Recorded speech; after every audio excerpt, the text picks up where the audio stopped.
أيها يعني وحوي وجام أيها وحيسكت هاي دمان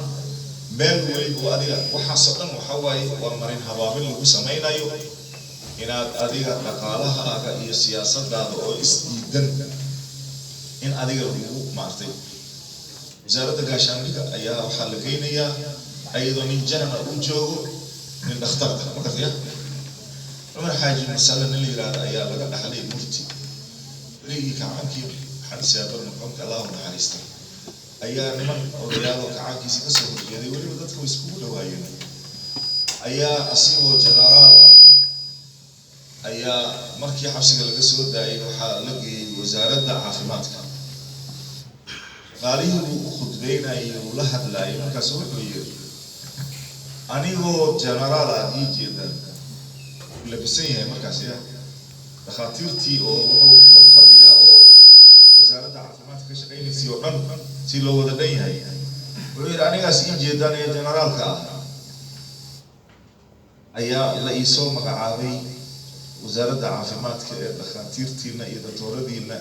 ee nooc waliba isku jira takhasusiyadiina idinkuba isweydiiya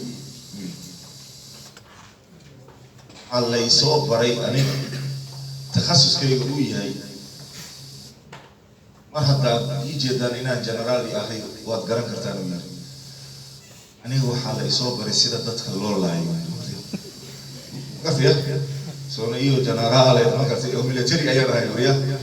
sida loo daadiyaan aqaana oo raxmadaha iyo dadka iga soo horjeeda ma gartay idinkana dhakhaatiiratiina nafku ay sida loo badbaadin lahaa ayaa soo barateen aniga idinka sax isku fahmi doonaan garanaysaa min doonayo dhiig inuu daadiyo agaal maartay isaga u geeyfay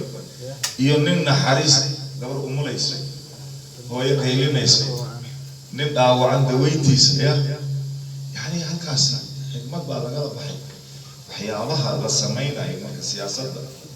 marka qaar ee isdiidan ee anaga aan ku shaqeynayno waqtadeeda ay nagu haysaa wax badan baa yani u baahan waxa soo dhan waa wax laga shaqeynayo sababtoo ah jeero la helin a right man in a right position ama الرجل المناسب في المكان المناسب وحين دم وحين قنا مغلوب رأسا على عقل وهو لب معرتي قرئي هوس ومعرتي ملك معرتي يدي ملك جد على قرنينا مركا حقيقة أنا موضوع الحلقاني يسوي رتي كوران أو هذا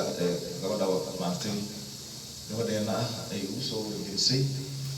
iyo anigoo hadda shir ka soo baxay iyo saacada aan idin imid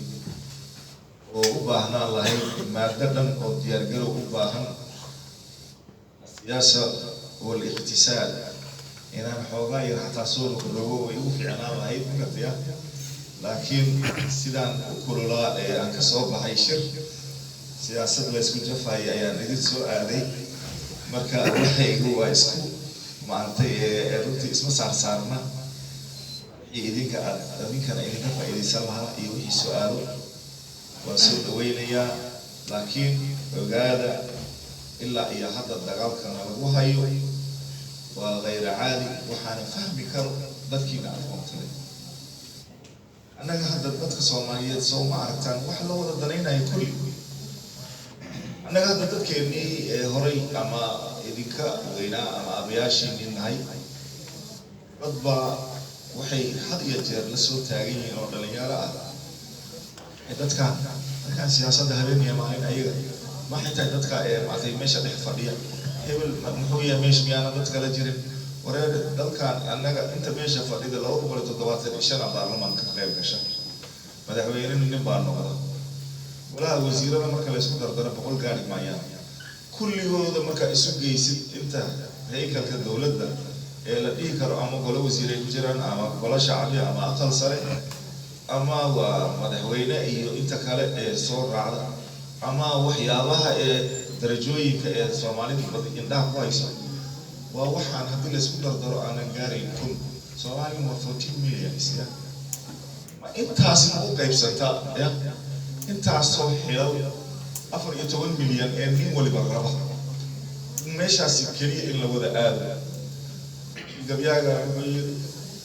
ومد وذا كراني دولة وذا كراني هذه من المشروع marka dhalinyaradii ayaa waxa la diiday yahay kulligooda in lagu soo leexiyo field of siyaasad markii oo tekno qarat halkii ka noqon lahaayeen oo ayaga ama lawyer noqon lahaayeen ama dhaqaatiir noqon lahaayeen ama engineer noqon lahaayeen ama geologist noqon lahaayeen ama cilmiga bulshada ay baran lahaayeen ama waxa yani qof waliba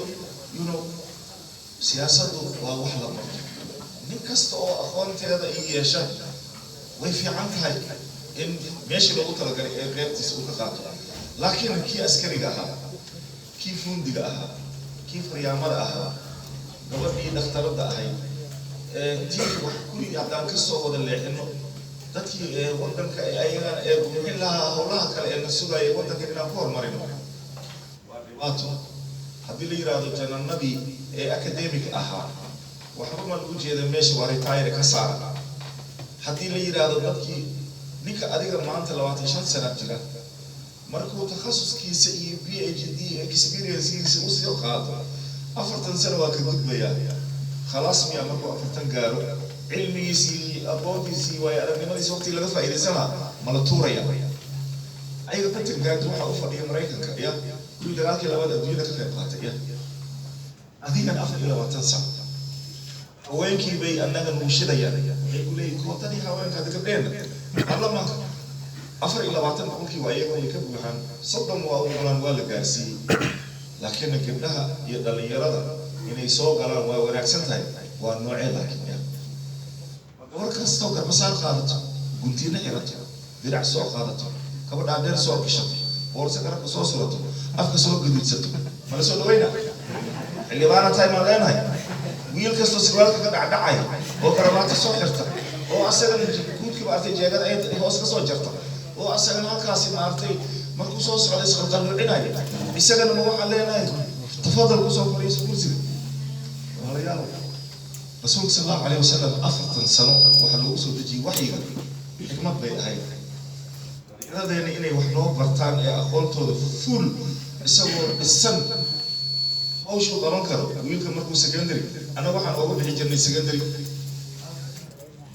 kan 12 sano waa soo gudbay ninka 12 sano asagoo jira uu ka baxo hal sano waxaad aadaysaa xalane 13 sano 14 sano oo adiga waxa laga yaabaa ilaa 18 ka inaad secondary jaamacada 4 sano 22 sano adoo jira ayaa bachelorkii practical ku sugayso weli markaas waxaad sugaysaa inaad sii shaqaysid oo waxyaabo badan laakiin hal mar ما جرى العمر يسافر إيه عشان إلى وطن سنة بلاد كائنات